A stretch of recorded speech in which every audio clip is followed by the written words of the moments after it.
All right, then. Ali Moreno, we'll welcome in Archie Rhind-Tutt, but I do want to hear from you first. Okay. Thoughts on today's game, from Borussia Dortmund's point of view?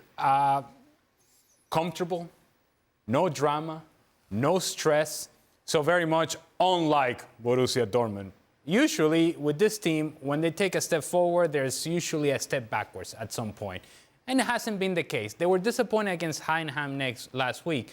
But today, there was a reaction, a team that had a plan in place. They were dynamic in the attack. Daniel Malen and his relationship with Niklas Füllkrug seems to be developing. Füllkrug and his hold-up play brings everybody around him and involves them, all the underneath players, involves them in the play as well. They were very good in the attack. There were no mistakes in the back, no unnecessary turnovers, no drama, no problem, no issues. Nothing to see here, Borussia Dortmund, 3-0. Yes, a dominant win. Hey, what do you know? At least on the pitch, that is, hey. Archie Rhind-Tutt, pitch side at the Signal Iduna Park for this one today. Archie, I know that you think that this was probably one of the more comfortable Borussia Dortmund wins you've seen this season. It was, and if Ale says no drama one more time, then I think he's going to break out into singing My Humps by the Black Eyed Peas. Yeah, and I was surprised by just how yeah, right, there's a reference. I was surprised by the lack of it, because drama has been something that's been symbolic of Borussia Dortmund in the worst ways for them in the last season and a bit. And for them to have such a smooth sail through this game was quite unusual.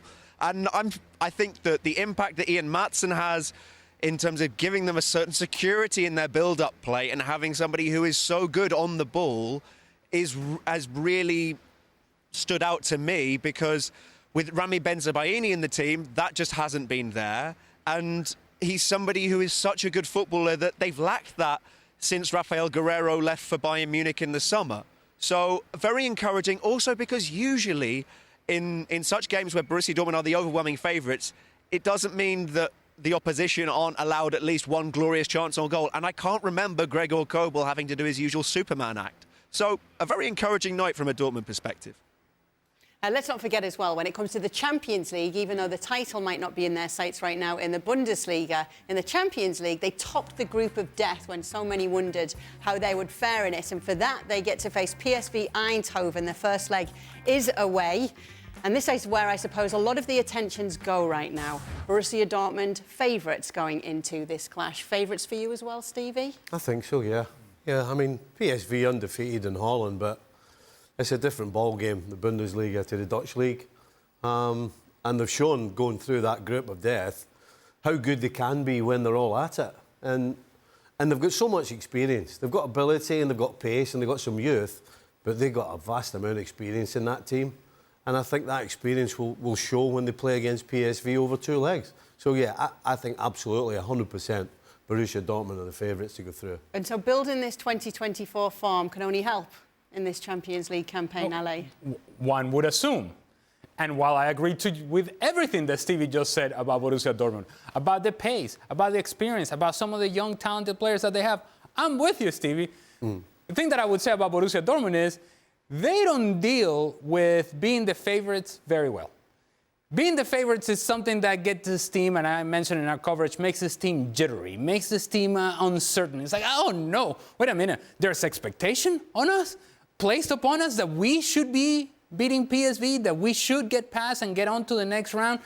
These are things that in the past from this group of players, not a past group of players, but this group of players, they have had difficulties with those expectations. And so that's the one thing that worries me. However, as it pertains to performances, if indeed they're able to carry out some of this same momentum that they seem to be building in Bundesliga into Champions League, yes, they should get past PSV and then see what happens in the draw and see where you end up. As for Borussia Dortmund, the expectations overall in Champions League, well, let's not get crazy. Let's not get carried away. Regardless, they should be better than PSV. How do the fans feel, Archie, about the expectations point of view for Borussia Dortmund, especially with your eye on that Champions League game for them? For the fans, it's the most important thing, I think, is that they are able to get through this game against PSV, but they will also have an eye on who's on the opposite coaching bank, and that's Peter Bosz, who you might remember was not so long ago the coach of Borussia Dortmund and flew off to an amazing start in the season when he was in charge, but then they tailed off very quickly by playing this ultra-attacking style of football. And as you can see at PSV right now, it's working out in a big way. And given the way that the narrative with Borussia Dortmund seems to work right now, there's something about them getting through the group of death and then getting knocked out by an old coach of theirs that speaks to me as a puzzle piece fitting together.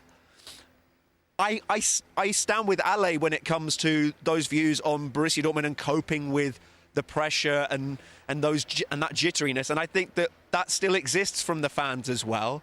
I was here for that day against Mainz when they lost the title, and things like this are going to be burnt hard into the fans' conscience as well. So, yeah, they do look improved, but I would say they've also not played yet anybody of real strength in the Bundesliga so far this season. Heidenheim are the strongest team they've played so far, and they drew 0-0 against them.